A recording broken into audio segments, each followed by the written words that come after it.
அனைவருக்கும் வணக்கம். தமிழக வெற்றி கழகத்துறை தலைவர் திரு விஜய் அவர்களுடைய நிர்வாகிகள் சந்திப்பு பொதுக்கூட்டம் இன்றைக்கு தஞ்சாவூர் மாவட்டம் செங்கிப்பட்டியில் நடைபெற்றது.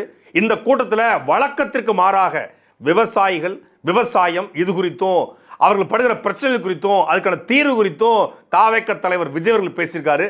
அது குறித்து தான் இந்த காணொளியில தெளிவா பார்க்க போறோம். நீதி வழங்கும் போது அண்ணன், தம்பி, சொந்தம், பந்தம், பணக்கார, ஏழை எதையுமே பார்க்க கூடாதுடா. நாயத்தை மட்டும் தான் சொல்லணும். கிட்டத்தட்ட 6 மாத காலம் கழிச்சு திருச்சி வானூர்தி நிலையத்துக்கு இன்னைக்கு விஜய் வந்தாரு. கடைசியா செப்டம்பர் 27 கரூர்ல 41 பேரை துடிக்க கொன்னுட்டு ஓடி போனவர் தான் இப்பதான் என்ட்ரி ஆயிருக்காப்புல திருச்சி ஏர்போர்ட்டுக்கு. திருச்சி ஏர்போர்ட்ல இருந்து செங்கிப்பட்டி கிட்டத்தட்ட ஒரு 30 கிலோமீட்டர் வரும். இந்த 30 கிலோமீட்டரும் எந்த விதமான விதிகளையும் பின்பற்றாம இவருடைய இந்த கூமுட்டைகள் இருக்காங்க, தற்குறிகள், இவரை பார்க்கணுங்கிற ஆர்வத்தில் பைக்கில் போய் விழுந்து கிட்டத்தட்ட 10 ஆம்புலன்ஸ் திருச்சி நோக்கி பறந்துகிட்டு இருப்பதாக செய்தி. பொத்துன்னு கீழே விடுறான். எதை பற்றியுமே கவலைப்படாமல் அது பாட்டில் அந்த வண்டி போய்கொண்டே இருக்கிறது. இந்த வண்டி இன்னைக்கு நேற்று இரவு கிளம்பும்போது சொன்னாங்க, இந்த முன்னாடிலாம் இந்த 90s கிட்ட வந்து இந்த கருப்பு ஒரு நாடகம் உண்டு. அந்த நாடகத்தில் வந்து ஒரு மஞ்சள் கலரில் ஒரு லாரி வரும். அந்த லாரியை பார்த்தாலே பயப்படுவாங்க. அது மாதிரி இப்போ இந்த மஞ்சள் பஸ்ஸை பார்த்தா வந்து ஒரு பயமும் பீதியும், இது எத்தனை வேற பழி வாங்க போதுன்னு. அதே போல் இந்த பஸ்ஸு போய் சேர்ந்துருச்சு. இவருடைய வேனை துரத்திட்டு போனவன் பல பேர் கீழே விழுந்து பெண்களை தள்ளி விட்டு இன்னொன்று அங்கே கீழே விழுறவனை பற்றி நம்ம இறக்கப்படுறோம். ஆனால் அங்கே வந்திருக்கவங்க யாருக்குமே எந்த விதமான இரக்கம், கருணை, மனிதநேயம் அதெல்லாம் இருக்குதானே தெரியல. ஒரு அம்மா குழந்தைய கையில் வச்சிருக்கு. அதிகபட்சம் அந்த குழந்தைக்கு ஒரு 6 மாத குழந்தையா இருக்க வாய்ப்பு இருக்குது. 6லேருந்து 1 மாத குழந்தை, 1 வருஷம் குழந்தையா இருக்க வாய்ப்பு இருக்குது. எனக்கு விஜய் ரொம்ப பிடிக்கும். ரொம்ப பிடிக்குமா? ஆமாம், ரொம்ப ரொம்ப பிடிக்கும். என் குழந்தைய விட விஜய் தான் பிடிக்குன்றது. அது தப்பே கிடையாது. விஜயை பிடிக்க தப்பே கிடையாது. ஆனால் அந்த புருஷன் ஒரு கேரக்டர் ஒருத்தரமா பாருங்க, அவெல்லாம் தும்பச்சல்ல தூக்கு போட்டு சாவலாம். இந்த குழந்தைய விட, அதாவது தன்னுடைய ஆசையாக 10 மாதம் வயிற்றில் சுமந்து அந்த குழந்தை வயிற்றில் சுமக்கும் போது அந்த குழந்தைக்கு எது பிரச்சனை விடக்கூடாதுன்னு சொல்லி சாப்பிட்டு உருண்டு பெறலாமல் இருந்து பார்த்து பெத்தெடுத்து அந்த குழந்தைய விட விஜயத்தான் பிடிக்கும்னு ஒரு பொண்ணு சொல்றாள். அந்த பொண்ணு கூட ஒருத்தன் வாழ்றான் பாருங்க, அவன் தான் பெரிய தியாகி. காலையில இதுக்காண்டி சீக்கிரமா எழுந்திரிச்சு கிளம்பி வந்திருக்கோம். நானே என் பொண்ணும் ரொம்ப ரொம்ப பிடிக்கும். நான் சின்ன வயசுலேருந்தே பிடிக்கும். ரொம்ப என் பொண்ணோட ரொம்ப பிடிக்கும் அவரை. இது அந்த பொண்ணுடைய கேரக்டர் மட்டும் கிடையாது, அங்க வந்திருக்கிற எல்லாருடைய கேரக்டருமே இதே கேரக்டர் தான். அப்படித்தான் அங்க வந்து நிக்கிறான். ஏன்னா இல்லைன்னா கூட்டத்துக்குள்ள போகும்போது கிட்டத்தட்ட 5 லட்சம் பேர் திரண்டாங்க திருச்சியில். யாராவது ஒருத்தர் நாம் தமிழர் மாநாட்டில் தள்ளி விடப்பட்டாங்க, சீமானை பார்க்கிற ஆர்வத்தில் கீழே விழுந்துட்டாங்கன்னு ஒரு செய்தி உண்டா? மொத்தமே 5000 பேர் தான் கூட்டிருக்காங்க. 5 லட்சம் பேர் கூடியும் ஒருத்தன் கூட கீழே விழல. இங்க 5000 பேர் தான் கூடுறான். 5000 பேர் கூடியும் அங்க ஒரு பெண் தள்ளிவிடப்படுறா. சாலையில போற ஒரு பெண்ணு பைக்ல வந்து இடி தள்ளிட்டு போறான். அப்ப அப்படிப்பட்ட கூட்டத்துக்கு பேச வந்திருக்காரு விஜய். பேச்ச ஆரம்பிக்கும் போது எல்லா கட்சி தலைவர்களும் வணக்கம் சொல்லி ஆரம்பிப்பாங்க. இவர் வணக்கத்தை கடைசியாக சொல்லுவாப்புல. இங்க என்னன்னா, சரி அந்த ஊருக்கு வந்திருக்காரு, அந்த ஊர் பிரச்சனை, அந்த பிரச்சனைக்கான தீர்வு, அதை தானே ஆரம்பிக்கணும். வேலூரில் பேசுனதுக்கு இங்கே வந்து விளக்கம் கொடுத்துட்டு இருக்காப்புல. ஒரு கட்சி தலைவருடைய வேலை என்னங்க? ஒரு கூட்டம் எதுக்கு போடுறோம்? விளக்கம் கொடுப்பதற்கு. மக்கள்கிட்ட என்னுடைய கொள்கை என்ன, என் கோட்பாடு என்ன, என் லட்சியம் என்ன, என்னுடைய இலக்கு என்ன, நான் ஏன் அரசியலுக்கு வந்திருக்கிறேன், நான் அரசியலுக்கு வந்த பிறகு ஆட்சி அதிகாரம் கையில் கிடைச்சா நான் என்னென்ன பண்ண போகிறேங்கிறத விளக்குறதுக்கு தான் கூட்டம். நிர்வாகிகள் சந்திப்புங்கிற பேரில் ஒரு மக்கள் சந்திப்பு தான் நடத்துகிறாரு. நிர்வாகிகள் சந்திப்புங்கிற பேரில் தன் கட்சியினுடைய வேலை திருத்த அவர் சொல்றாரு. அப்ப வேலூர்ல விளக்குனதுக்கு எவனா ஒருத்தன் தஞ்சாவூர்ல விளக்கம் கொடுப்பானா? வேலூர்ல பேசுனது யாருக்குமே விளங்கல. இந்த விளக்கணை பேசுனது எவனுக்கு விளங்கும்? அதனால இங்க வந்து அதுக்கு நான் ஏன் தமிழ்நாடுக்கும் எனக்கும் உறவு இருக்குன்னு சொன்னேன், நான் தான் தமிழ்நாடு, தமிழ்நாடு தான் நான் ஏன் சொன்னேன் அப்படிங்கிறது இங்க விளக்கம். இந்த விளக்கத்தையே ஒழுங்கா சொன்னாரா? கிடையாது. ஸ்டாலின் சாருக்கும் எனக்கும் தான் போட்டின்னு ஏன் சொன்னேன் அப்படின்னா, ஏன் சொன்னேன்? ஏன்னா ஸ்டாலின் சாருக்கும் எனக்கு தான் போட்டின்னு நான் சொல்றேன். ஸ்டாலின் சாருக்கும் எனக்கும் ஏன் போட்டி அப்படின்னா, நாம தான் அவங்கள வீழ்த்தக்கூடிய உண்மையான தூய சக்தி. அதனால ஸ்டாலின் சாருக்கும் எனக்கு தான் போட்டி அப்படின்னு ஆரம்பிச்சுட்டு, மற்றவங்களுக்கு தான் இது எலெக்ஷன், எனக்கு இது எமோஷன் இல்லடா, 4 நாள் போகாத மோசன். நெஞ்சில் குடியிருக்கும் வேலூர் மக்களே, வேலூர்ல இதை நான் சொல்ல மறந்துட்டேன், சாரி. உங்களுக்காக இங்க நான் சொல்றேன். பைத்தியமாயவே. மற்றவங்களுக்கு தான் இது எலெக்ஷன், எனக்கு இது எமோஷன். அதாவது எலெக்ஷன், எமோஷன், டெல்டா, டால்டா, ஒரு 4-5 வார்த்தை வச்சுக்கிறாங்க. அதை வச்சுக்கிட்டு அங்கே இருக்கவங்களாம் உடனே வீன்னு கத்துறான், டிவிக்கேன்னு கத்துறான், தளபதினு கத்துறான். இந்த ஒரு வார்த்தை கோர்வையாக வச்சுக்கிறது. மற்றவங்களுக்கு இது எலெக்ஷன், எனக்கு எமோஷன். மற்றவங்களுக்கு எலெக்ஷன்னா அவங்க அஃபிடேவிட் போட்டு தேர்தல்னு ஓட்டு கேட்டு ஓட்டை பெறுவாங்க. நீங்கள் எமோஷனாக என்ன பண்ணுவீங்க? கட்டிப்பிடிச்சி அழுவீங்களா இல்லை ஃபீல் பண்ணுவீங்களா? எனக்கு புரியலையே. எலெக்ஷனுக்கும் எமோஷனுக்கும் என்னையா இருக்குது? சரி, எமோஷன் எனக்கு எமோஷன்னா என்ன எமோஷன்? இப்போ நாம் தமிழர் கட்சிக்கு ஒரு உண்மையில ஒரு எமோஷன் இருக்குது. அந்த எமோஷனில் தான் நாம் தமிழர் கட்சி அரசு கட்சி தொடங்குறாங்க. என்ன எமோஷன்? ஈழத்தில் என்னுடைய மக்களை கொத்து கொத்தாக கொண்டுட்டாங்க, இங்கே யாரும் காப்பாற்றலை. அப்போ நமக்கான வழியை நாமே உருவாக்குவோம், நம் வழியை போக்க நமக்கான வழித்தடத்தை நாம் உருவாக்குவோம்னு சொல்லி நாம் தமிழர் கட்சி ஒரு ஈழத்தமிழருக்கான எமோஷனில் அறிவார்ந்து சிந்தித்து ஒரு கட்சியை தொடங்குது. அதுக்கப்புறம் இங்கே வந்து பார்த்தா தமிழ்நாட்டுடைய மொழி சிதைக்கப்பட்டிருக்கு, பண்பாடு சிதைக்கப்பட்டிருக்கு, கலாச்சாரம் சிதைக்கப்பட்டிருக்கு. இங்கே ஊழல், லஞ்சம், வாரிசு அரசியல், ஆத்துமல் கொள்ள, கனிமூல கொள்ள, இயற்கை வள சுரண்டல் எல்லாம் இருக்கு. நிலம் மொத்தமாக நாசமாயிருச்சு.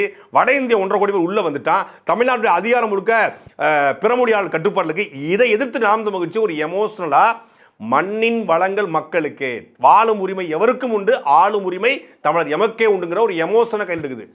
சார், என்ன எமோஷனை கையில் எடுத்தீங்க?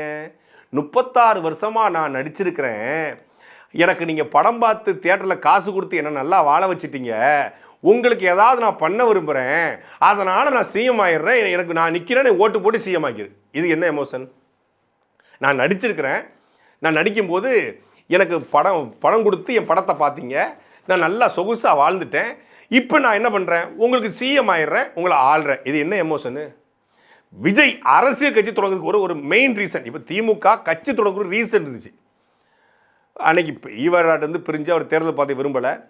இவர் தேர்தல் பாதை தொடங்கி அடைந்தால் திராவிட நாடு, இல்லையில் சுடுகாடுங்கிற கோட்பாடை முன் வச்சாங்க. மொழியை முன்னிறுத்தி ஒரு அரசு கட்சி ஆரம்பித்தாங்க.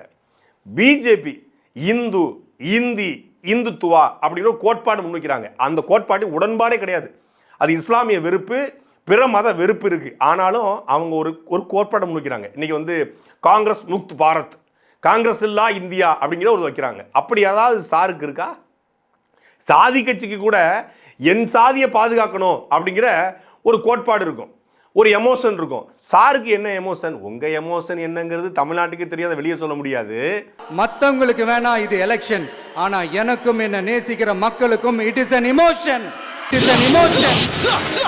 இப்படி எமோஷன், எலெக்ஷன் இதெல்லாம் பேசிட்டு தஞ்சாவூர் டெல்டா விவசாயம் எல்லாம் அதிகமாக இருக்கக்கூடிய ஏரியா அப்படின்னு வண்டிக்குலேருந்து வரும்போதே தோலை தூக்கி போட்டு வந்துட்டாப்புல. எதை? பச்சை துண்டை. எப்போதும் தோலை தூக்கி போட்டு திருவாப்புல.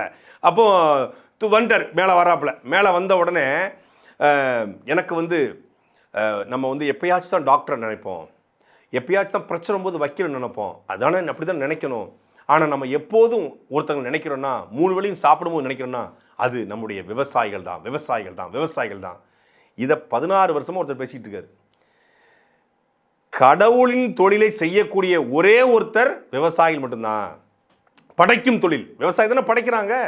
அப்போ கடவுளின் தொழிலை செய்யக்கூடிய விவசாயிகள், அதை அப்படியே மாற்றி கடவுளுக்கே படையல் போடக்கூடியவர்கள் விவசாயிகள்ன்றான். முழுசா கேளு பேச்ச. அண்ணன் சீமானுடைய பேச்சு இதே செங்கிப்பட்டியில் தண்ணீர் மாநாட்டில் அண்ணன் சீமான் பேசியிருக்காரு. விவசாயம்னா என்ன, விவசாயம் எப்படி உருவாச்சு, இன்னைக்கு எப்படி இருக்கு, அதை எப்படி பாதுகாக்க போகிறோம், தமிழ்நாட்டுடைய தண்ணீர் தட்டுப்பாடு எப்படி உருவானது, அதை எப்படி சரி செய்ய போகிறோம் அப்படிங்கிறது சீமான் தெளிவாக பேசிக்கிறார். அதில் 2-3 ஷார்ட்ஸை மட்டும் பார்த்துட்டு வந்து கடவுளின் தொழிலை செய்யக்கூடிய விவசாயிகள் அப்படின்னு சொன்னதை கடவுளுக்கும் படையல் போடக்கூடியவர்கள் வந்து விவசாயிகள் அப்படின்னு சொல்லி நடிக்கிறாப்புல. உண்மையிலே வந்து அந்த நடிப்பு நல்லா இருந்துச்சு. நீ நடிகண்டா த்ரிஷா உனக்கு தாண்டா மாதிரில மயில்சாமி அது மாதிரி பச்சை துண்டை போட்டுக்கிட்டு விவசாயிகளை பற்றி ஒரு பேசிட்டா விவசாயிகள்லாம் அப்படி பொலன்னு ஓட்ட போட்டு தள்ளிற மாதிரி. ஒரு டாக்டர் இருக்காருன்னா, இப்போ நமக்கு ஏதாவது உடம்பு சரியில்லை அப்படின்னா அவரை யோசிப்போம், அவர் ஞாபகம் வரும். ஒரு வக்கீலை தேடிப்போம், அவர் ஞாபகத்துக்கு வருவார். இது மனித இயல்பு. நம்ம சும்மா சாப்பிடும் போது கூட நம்மளை அறியாம ஒருத்தவங்களை பற்றி நினைப்போம். அந்த மதிப்பிற்குரிய அந்த மனிதர்கள் வேற யாரும் இல்லை, விவசாயி விவசாயி விவசாயி. ஒரு மனிதன் தன் வாழ்நாளில் என்றாவது ஒரு நாள் வழக்கறிஞரை சந்திக்கிறான், அது அட்வொகேட். என்றாவது ஒரு நாள் மருத்துவரை சந்திக்கிறான், டாக்டரை. ஆனால் ஒரு நாளைக்கு 3 வேளை விவசாயியை சந்திக்கிறான். அதை புரிஞ்சுக்கணும். விவசாயிகள் மட்டும்தான் தெய்வத்தின் தொழிலை செய்கிறார்கள் என்பதை அதுலையும் சொல்கிறாப்புல. எனக்கு விவசாயத்தை பற்றி எதுவும் தெரியாது, நடிக்க மட்டும் தெரியுமா. நீ 69 படத்தில் நடித்து தேசிய விருது, ஃபிலிம்பேர் விருது, கோல்டன் குளோப் விருது, ஆஸ்கார் அவரெல்லாம் வாங்கின மாதிரி நடிக்கவே தெரியாமல் தானே 69 படத்தில் நடிச்சிருக்கீங்க. விவசாயம்னா முதல்ல என்னன்னே தெரியல. விவசாயம் தெரியாதது முக்கியம் இல்லை, விவசாயம்னா என்னன்னே தெரியல. அதாவது நான் அடுத்த ஜென்மன் எனக்கு ஒன்று இருந்தா எனக்கு இப்போ அந்த மாதிரி இது அடுத்த ஜென்மம் பிறவி இதெல்லாம் நம்பிக்கை இருக்கு இல்லைன்னு தெரில. ஆனாலும் அடுத்த ஜென்மன்னு ஒன்று இருந்தால் நான் விவசாய குடும்பத்தில் பிறக்கணுமா? அப்போ கூட விவசாயியாக பிறக்கக்கூடாது, விவசாய குடும்பத்தில் தான் பிறக்கணுமா? அதுனா விவசாய குடும்பத்தில் பிறக்கிறது அடுத்த ஜென்மத்தில் 10 ஏக்கர் ஏன் ஒரு 2 ஏக்கரை பனையூர் பக்கத்திலே வாங்கி விவசாயம் பண்ணலாமே? போட்டால் முளைக்க போதியா? என்னையா விவசாயம்? கடைசி விவசாயி படம் பாரு, விவசாயம் என்னன்னு சொல்லி அந்த தாத்தா கிட்ட ஜெயிலில் ஒருத்தன் கேட்பான். அப்போ அங்கே இருக்க வேப்பங்கொட்டையை எடுத்துகிட்டு வாடிம்பார். வேப்பங்கொட்டை எடுத்துகிட்டு வந்து ஒரு டப்பாக்கில் போட்டு மூடி வச்சு மண்ணை போட்டு மூடி தண்ணி ஊற்றி விடும்பார். அவன் 2 நாள் தண்ணி ஊற்றுவான், டக்குன்னு பார்த்தா முளைச்சிருக்கும். இதுதான்டா விவசாயம். மண்ணுக்குள்ளே போட்டு தண்ணியை ஊற்றுனா முளைக்க போகுது. இதுக்கு பேர் தான் விவசாயம். நீ வந்து இப்போ தக்காளி விதைய போடணும், கத்திரிக்காய் விதைய போட போகிற, நெல்லுன்னா நாற்றை பாவிட்டு பிடுங்கி நட போகிற, களையை பறிக்க போகிற, தண்ணி பாய்ச்ச போகிற, அதுக்கு தேவையான உரத்தை போட போகிற, வாழை கண்ணை வச்சு வளர்க்க போகிற. என்ன பெரிய விவசாயம்? இங்கே தமிழ்நாட்டில் விவசாயம் தெரியாதுன்னு ஒருத்தன் சொல்கிறான்னா அவன் தமிழ்நாட்டுக்கு சம்பந்தம் இல்லாத ஒருத்தனா மட்டும் தான் இருக்க முடியும். எனக்கு விவசாயத்தை பற்றி டீட்டெயில்டாக தெரியாது தான், நான் ஒத்துக்கிறேன். விவசாயம்னா அவர் ஒரு குலத்தொழில் நினச்சிட்டு இருக்காப்புல. அதாவது சினிமா குடும்பத்தில் அவங்க அம்மா பாடகி, அவங்க அப்பா இயக்குனர், அதனால் ஈஸியாக நான் வந்து சினிமாவுக்கு வந்துட்டேன். இதுவே நான் விவசாய குடும்பத்தில் பிறந்தது தான் நான் விவசாயம் இருப்பேன். விவசாய குடும்பத்தில் பிறந்தவன் தான் விவசாயி ஆகணும், இன்னார் மகன் தான் இன்னார் தொழிலை செய்யணுங்கிற அந்த புத்தி சாருடைய மண்டைக்குள்ளே சேர் போட்டு உட்காந்துருக்கு. யார் வேணாலும் விவசாயமாக்கலாம். இன்றைக்கி ஐடி துறையில் வேலை பார்க்குறாங்க. ஐடிக்கு விவசாயம் சம்மந்தம் இருக்கா? ஐடி நிறுவனத்துக்கும் விவசாயத்துக்கும் டைரெக்டாக எந்த சம்மந்தமும் இருக்கா? விவசாயம் பார்த்துட்டு இருக்காங்க. உலகத்தினுடைய மிகப்பெரிய பணக்காரன், அமெரிக்காவுடைய மிகப்பெரிய பணக்காரன் பில்கேட்ஸ் விவசாயம் பார்த்துட்டு இருக்காரு. ஆடு மாடு கோழியை வாங்கி வளர்த்துக்கிட்டு இருக்காரு. பில்கேட்ஸ் விவசாயம் பார்க்கும்போது இந்த புல்கேட்ஸ் விவசாயம் பார்க்காதா? விவசாயம் தெரியாதுன்னு ஒருத்தன் தமிழ்நாட்டில் அரசியல் கட்சி நடத்தக்கூடிய ஒரு தலைவர் வெக்கமே இல்லாமல் சொல்கிறாங்க. நான் ஒன்றும் டெல்டாக்காரன் சொல்லி எல்லாருக்காலையும் டால்ட்டா ஊற்ற மாட்டேன், எனக்கு விவசாயம் தெரியாது, ஆனால் விவசாய பிரச்சனை தெரியும். விவசாயம் தெரியாதான், விவசாயத்தோட பிரச்சனை தெரியுமா? நான் டாக்டர், எனக்கு டாக்டர் தொழிலை பற்றி எதுவும் தெரியாது, ஆனால் நான் நல்லா மருந்து எழுதுவேன், ஆனால் ட்ரீட்மெண்ட் நல்லா பார்ப்பேன். இந்த டாக்டரே ஒன்று நீ படிக்கலை, நீ டாக்டர் தொழிலே தெரியாதுங்கிற, அப்புறம் எப்பறம் மருந்து எழுது, அப்புறம் எப்பறம் ட்ரீட்மெண்ட் பார்ப்பேன்னா இது இந்த மாதிரி இருக்குது. விவசாயத்தை பற்றி எனக்கு எதுவும் தெரியாது, ஆனால் விவசாயோட பிரச்சனை தெரியும். என்ன பிரச்சனை தெரியும்? வந்தது தஞ்சை மாவட்டம். தஞ்சை மாவட்டத்துக்கு முதன்மையான பிரச்சனை தண்ணீர் பிரச்சனை. அந்த தண்ணீர் பிரச்சனைக்கு முதன்மையான காரணம் காவிரி பிரச்சனை. சில பேர் சொல்கிறாங்க நான் அமைதியாக இருப்பதனாலேயே எனக்கு காவிரி பிரச்சனை தெரியாது, முல்லை பெரியார் பிரச்சனை தெரியாது அப்படின்னோடனே சரி காவிரி பிரச்சனை பற்றி பேச போகிறாருன்னு பார்த்தா அப்படியே அது வந்து டைட்டாக அப்படி எஸ்கேப் ஆகி ஆர்ஓவி ரிமோட்லி ஆப்ரேட்டிவ் வெஹிக்கிள், அதாவது நீருக்கு அடியிலே போய் அணையினுடைய உறுதித்தன்மையை பரிசோதிக்கக்கூடிய அந்த இதெல்லாம் எனக்கு தெரியும், அந்த அளவில் தெரிஞ்சு வச்சுருக்கேன். வரும்போது கூகுளில் பார்த்துருக்காப்புல ஆர்ஓவி ரிமோட்லி ஆப்ரேட்டிவ் வெஹிக்கிள் போடுறா, இதை போட்டு விடும்டா. முல்லை பெரியார் பிரச்சனைக்கு ரிமோட்லி ஆப்ரேட்டிவ் வெஹிக்கிள் மட்டும்தான் தீர்வா? முல்லை பெரியார் அணை என்பது தமிழர்களுடைய நிலத்தில் கட்டப்பட்டது தமிழர்களால். கட்டியவன் பெண்ணிக்கு, அந்த பெண்ணிக்குடைய நினைவாக இன்னைக்கும் பெண்ணிக்கு மக்கள் கொண்டாடிக்கிட்டு இருக்காங்க. கட்டியது தமிழர்களுக்காக. அப்படிப்பட்ட அணை முழுமையாக தமிழர்களுக்கு வரணும், அந்த நீர் தமிழருக்கு வரணுங்கிறது நீண்டகால கோரிக்கை.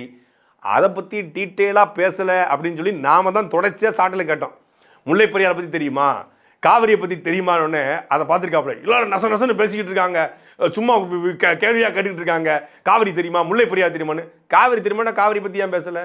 காவிரி பிரச்சனை யாரால் கொடுக்கப்பட்டுச்சு, காவிரி சிக்கல் எப்படி உருவானது, அதை ஏன் இன்னும் தீர்க்கப்படலை, அந்த பிரச்சனை குறித்து ஒரு வார்த்தை காவிரி பிரச்சனை பேசுகிறாரு. அந்த பிரச்சனைக்கு பின்னாடி பேசணும்ல, எல்லாரும் தான் பேசலாம். ஈழத்தமிழ் பிரச்சனை, முல்லை பெரியார் பிரச்சனை, ஸ்டெர்லைட் பிரச்சனை, அதோடைய தீவிரத்தன்மை என்ன, அதை எப்படி ஆட்சி அதிகாரத்துக்கு வந்தால் நீ சரி பண்ணுவேன். 2016 நாம் தமிழ் கட்சி செயல்பாட்டு வரைவில் முல்லை பெரியார் பிரச்சனைக்கான தீர்வு, காவிரி பிரச்சனைக்கான தீர்வு, இதை சீமானவர்கள் தெளிவாக சொல்லியிருக்காரு. அட்லீஸ்ட் அதை படித்து வந்தால் ஒப்பிச்சிருக்கலாம். விவசாயிகளுடைய மிக முக்கியமான பிரச்சனை காரணமே நீர் தட்டுப்பாடு. முறையாக நீர் தட்டுப்பாடு குறித்து விஜய் பேசியிருக்காரு. அதுக்கு என்ன சொல்கிறேன்னா, ஐநாவில் ஒரு அறிக்கை நான் தினத்தந்தியில் படித்தேன். அந்த நீர் திவாலுக்கான காரணம், சரி காரணத்தை சொல்லுவார் அப்படின்னு பார்த்தா, மண் அள்ளுறீங்க இல்லையா, மலையை உடைக்கிறீங்க இல்லையா, கனிமூலங்களை கொள்ளையடிக்கிறீங்க இல்லையா, அதனால தான் நீர் திவால் ஆயிடுச்சு. சரி ஆயிடுச்சு, திமுக ஆத்துமல்ல கொள்ளையடிக்குது, கனிமூலத்தை கொள்ளையடிக்குது, இயற்கை வளங்கள் சுரண்டுது, மலையை அரிக்குது, எப்படி சரி பண்ணுவேன்? இங்கே பிரச்சனை தேவையில்ல சம்பி, பிரச்சனைக்கான தீர்வு தான் தேவை.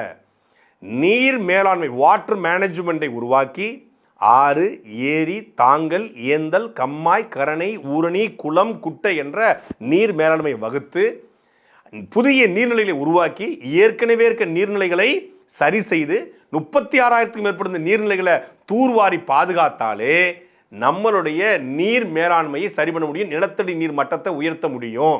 போதாத குறைக்கு 10 ஆண்டு பசுமை திட்டம் என்று சீமான் சொல்றாரு. பல கோடி பனை திட்டம், 10 ஆண்டு பசுமை திட்டம். 10 ஆண்டுகளில் வந்து தமிழ்நாட்டை பசுஞ்சோலையாக மாற்றுவேன். அதே போல் நீர்நிலைகளை ஒரு பக்கம் உருவாக்குவேன். நீர்நிலை சுற்றி பனை மரம் நடுவேன். பனைமரம் என்பது அது வந்து ஆணி வேர் கிடையாது, சல்லி வேர்களை கொண்டது. அது வந்து அந்த வேர்களுமே அந்த இரத்த குழாய் மாதிரி இருக்கும். அந்த இரத்த குழாயில் எப்படி ரத்தம் உள்ளே இருக்கோ அது போல் தண்ணீரை வந்து பிடிச்சி வச்சுக்கும். மழை காலங்களில் தண்ணீரை வந்து சேகரித்து வெயில் காலங்களில் உள்ளே இறக்கும். அதனால தான் முன்னோர்கள் பனை மரங்களை நீர்நிலை சுற்றி நட்டாங்க. அதுபோல் நான் பல கோடி பனைத்திட்டத்தை உருவாக்குவேன் அப்படின்னு சீமான் சொல்கிறார். அப்படி ஏதாவது பார்வை இருக்கா? அப்படி ஏதாவது புரிதல் இருக்கா? அப்படி ஏதாவது செய்தி இருக்கா? எதுவும் கிடையாது. ஐநா சொல்லுது சரி, அதை எப்படி நீ அமுல்படுத்துவ? அப்படி எப்படி சரிப்படுத்துவ? இல்லை. விவசாய பிரச்சனையை முடிச்சாச்சு.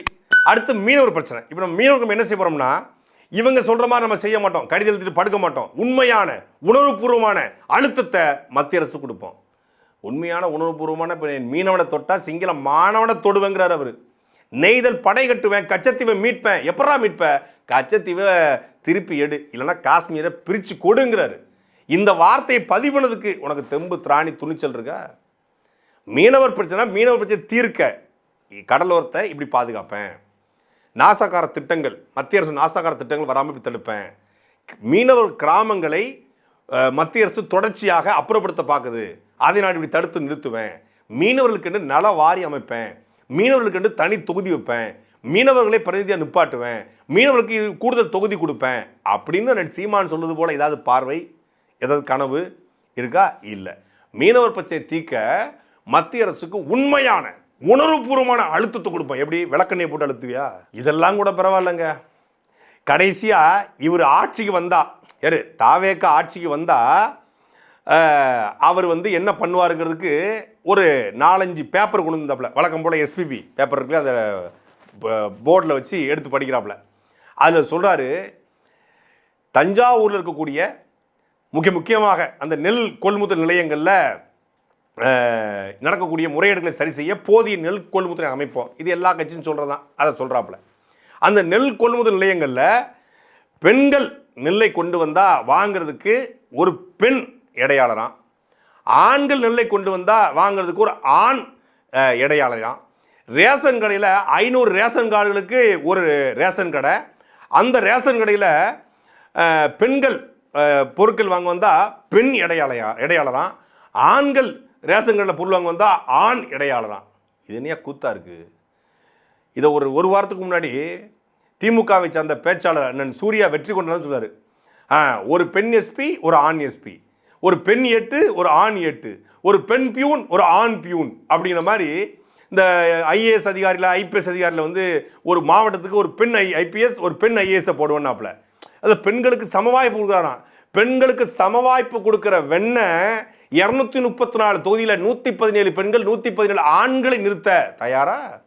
உங்கள் கட்சியில் 72 மாவட்ட பொறுப்பு போட்டிருக்கீங்களே, அந்த 72 மாவட்ட பொறுப்பில் சரிபாதி 36 வேற ஆணுக்கு பாதி பெண்ணை போட்டுக்க வேண்டியதானே? தூத்துக்குடியில் ஒரே ஒரு பொண்ணு அஜிதா மாவட்ட செயலர் பதவி கேட்டதுக்கு ஓடி போயிருன்னு சொல்லி விரட்டி விட்டு காரை விட்டு நெசுக்க பார்த்து விட்டு இவர் அதிகாரத்துக்கு வந்த பிறகு ரேஷன் கடையில், உலகத்தில் இங்கே ரேஷன் கடையில் ஒரு ஆம்பளை ஒரு பொம்பளை போடுவாங்களா?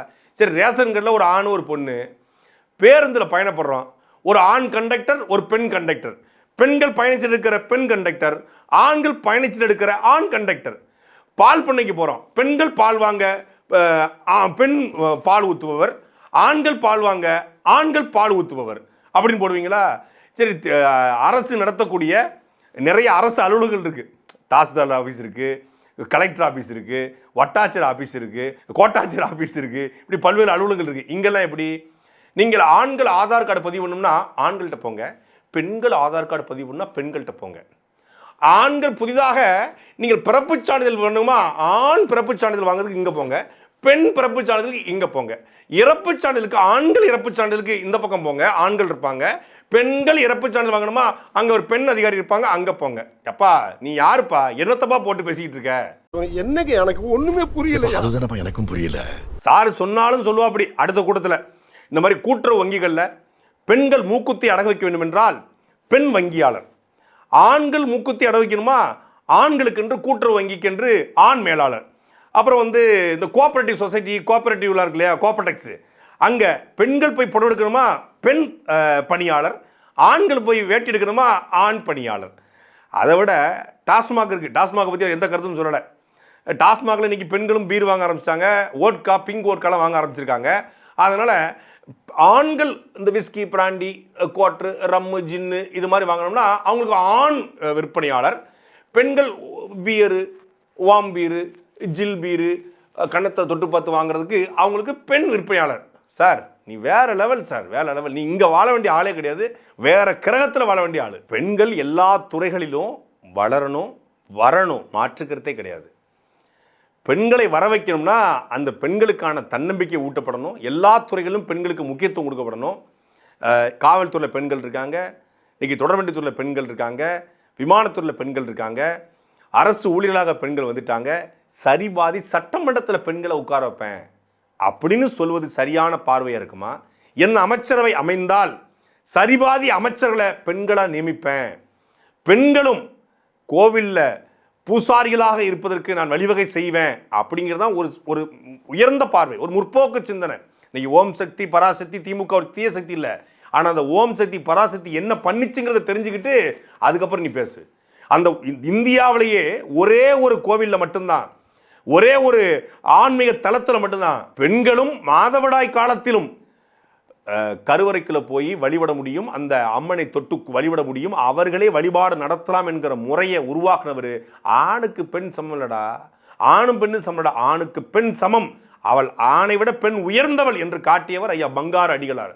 அந்த வார்த்தையை பயன்படுத்தி ஒரு கட்சியை திட்ட பயன்படுத்துற, ஆனால் நீ பேசுகிற பெண்ணியம் வேற, அந்த ஓம் சக்தி பராசக்தி காட்டிய பெண்ணியம் வேற. அதனால தான் இன்னைக்கு பெண்கள் வந்து சிகப்பு சேலையை கட்டி கொண்டு சமயபுரத்துலேருந்து,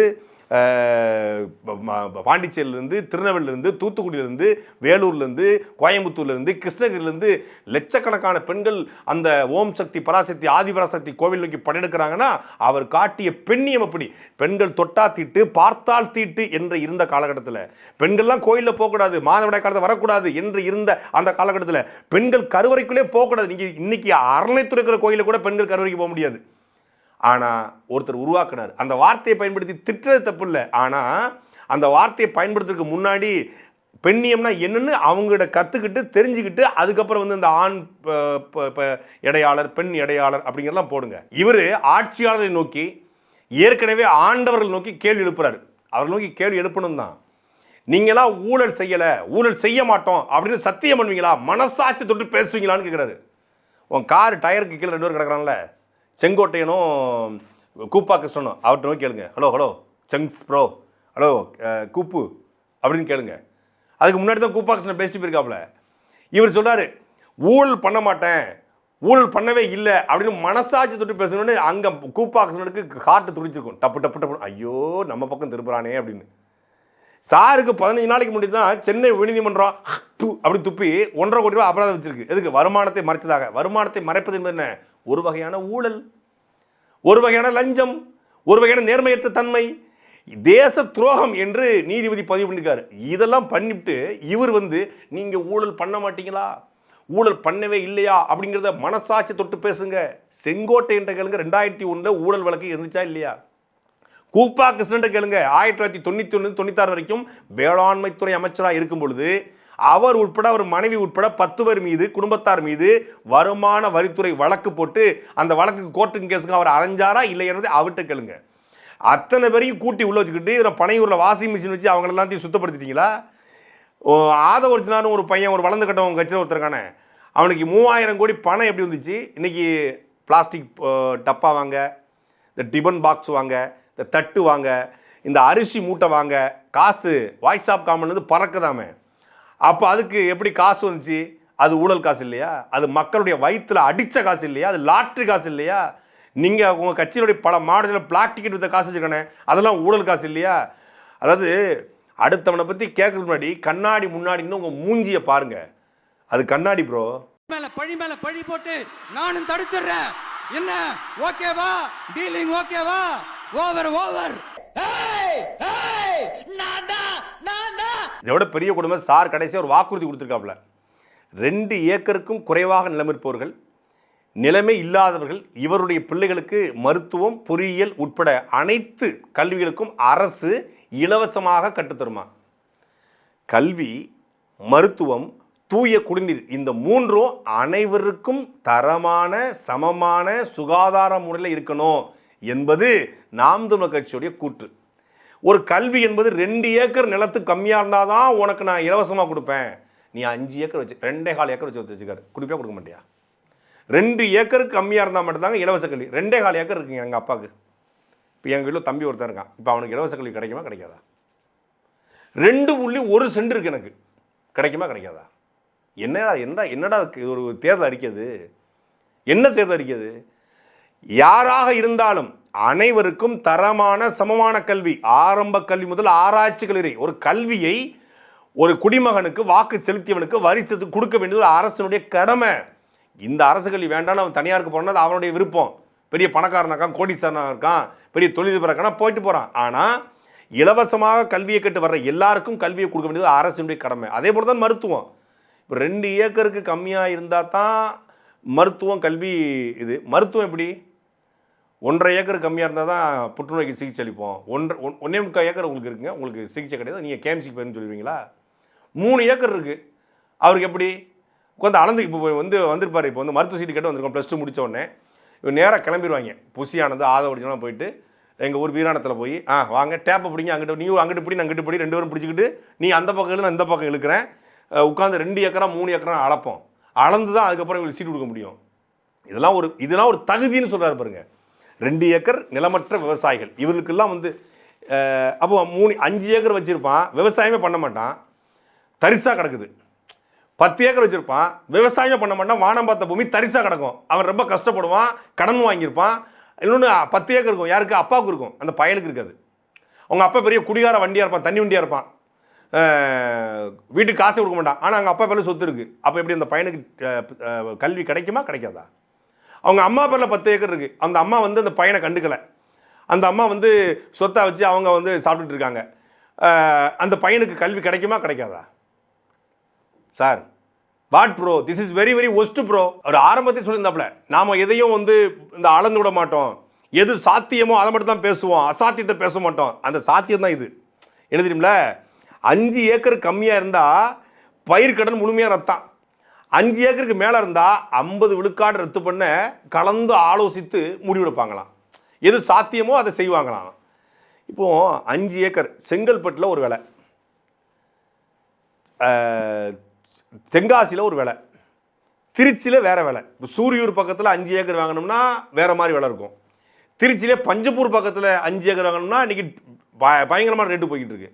இதே ராணிமலையில் வாங்கினா வேறு ரேட்டு. ஒவ்வொரு இடத்துலையும் ஒவ்வொரு மையான விலை இருக்கும். 5 ஏக்கர் வச்சுருந்தா பஞ்சப்பூரில் 5 ஏக்கர் வச்சுக்கிற விவசாயினுடைய மதிப்பு வேறு, ராணிமலையில் 5 ஏக்கர் வச்சுக்கிற விவசாய மதிப்பு வேறு, தோரங்குச்சியில் 5 ஏக்கர் வச்சுக்கிற விவசாய மதிப்பு வேறு, திண்டுக்கல்ல 5 ஏக்கர் வச்சுக்கிற விவசாய மதிப்பு வேறு, செங்கிப்பட்டில் 5 ஏக்கர் வச்சுக்கிற விவசாய மதிப்பு வேறு. ஒவ்வொரு இடத்துக்கும் நிலத்தினுடைய தன்மையை தகுந்த மாதிரி தேசிய நெடுஞ்சாலை பக்கத்தில் இருக்கா, அதுக்கு பக்கத்தில் மதிப்பு வேறு. அவன் செங்கிப்பட்டியில் தேசிய நெடுஞ்சாலைக்கு பக்கத்தில் நீங்கள் கூட்டம் போட இடத்துக்கு பக்கத்தில் 5 ஏக்கர் வச்சுட்டா அவன் மதிப்பே வேறு. அதுக்கே உள்ள புதுநூறு தாண்டி உள்ளே போனோம்னா அந்த மதிப்பு கம்மியாக இருக்கும். இப்போ அவன் எப்படி கணக்கிட்டு நீங்கள் பயிர்க்கடன் ரத்து பண்ணுவீங்க? 5 ஏக்கர் 10 சென்ட் வச்சுருக்காருங்க, கஷ்டப்பட்ட விவசாயி. ஊருக்கு ஒதுக்கு போகிறோமா, எங்கேயோ ஒரு காட்டுக்குள்ளே ஒரு ஆலங்குடி பக்கம், இல்லை ஒரு மாங்காடு பக்கம், இல்லை வடகாடு பக்கம் எங்கேயோ இருக்குது ஒரு நிலம் இருக்குது, ஒரு 5 ஏக்கர் வச்சுருக்காரு, கஷ்டப்பட்டுட்டு இருக்காரு. வெறும் மல்லிப்பூ மட்டும் தான் போட்டிருக்காரு. அந்த மல்லிப்பூவும் இப்போ மழை பெஞ்சு அழுகி போச்சு, பாதுகாக்க முடியல. மல்லிப்பூ விவசாயம் தான் அங்கே அதிகமாக இருக்குது. அப்போ என்ன பண்ணுவீங்க? அவருக்கு ரத்து பண்ணுவீங்களா, ரத்து பண்ண மாட்டீங்களா? எவன்டா உனக்கு எழுதி கொடுத்தது? இந்த கான குயில் யாருப்பா? நான் தான். அது தப்பு, அப்படி வைக்காத. விவசாய கடன் அனைத்தும் ரத்து. இனி விவசாயிகள் கடன் வாங்காத அளவுக்கு நான் விவசாயத்தை பேணி பாதுகாப்பேன். அனைவருக்கும் தரமான கல்வியை கொடுப்பேன், தரமான மருத்துவத்தை கொடுப்பேன், தூய குடிநீரை கொடுப்பேன். ஆடு மாடு மேய்த்தல் அரசு வேலை, இயற்கை விவசாயம் அரசு வேலை. ஏன் கால்நடை மருத்துவர் அரசு வேலை பார்க்கலாம், விவசாயம் பார்க்குறீங்க ஆத்தாப்பா அரசு வேலை பார்க்கக்கூடாதான்ங்கிற கேள்வியை ஒருத்தர் 10 வருஷமா எழுப்பிட்டு இருக்காரு. கல்வி கடன் முழுமையாக ரத்து அப்படிங்கிறாரு. 2 ஏக்கர் வச்சுருந்தா ரத்து, 2 ஏக்கருக்கு மேலே வச்சுருந்தா செல்லாது, 5 ஏக்கர் வச்சுருந்தா ரத்து, 5 ஏக்கர் மேலே செல்லாது அப்படிலாம் சொல்ல. கல்வி கடன், மருத்துவ கடன், கல்வியை கடன் வாங்கி படிக்கிற நிலைமைக்கு எவன்டா தள்ளியதுங்கிற கேள்வியை அண்ணன் சீமான் எழுப்புறாரு. அந்த பார்வை, அந்த புரிதல் எதுவுமே இல்லாமல் நுனிப்புல் மூலம் மேய்ஞ்சிட்டு வந்து நான் 2 இயர் கொஞ்சம் ரத்து பண்ணுவேன், 5 இயர் கொஞ்சம் ரத்து பண்ணுவேன், அதுக்கு மேலே தான் ரத்து பண்ண மாட்டேன், நீ வந்தாதான் ரத்து பண்ணுவேன், ஒன்னையவே ரத்து பண்ண போறேன். இப்போ ஆக மொத்தத்தில் இந்த செங்கிப்பட்டி கூட எப்படி இருந்துச்சுன்னா, செங்கிப்பட்டில இருந்து ஒரு சொங்கி பேசுன மாதிரி இருந்துச்சு. அவர் நசனசன்னு பேசாதீங்க அப்படின்னு சொன்னாரு, சொதன்னு பேசி வச்சிருக்காப்ல. சாட்டை எடுத்து நாட்டை திருத்து, இளம் தலைமுறை தானே நீ வழி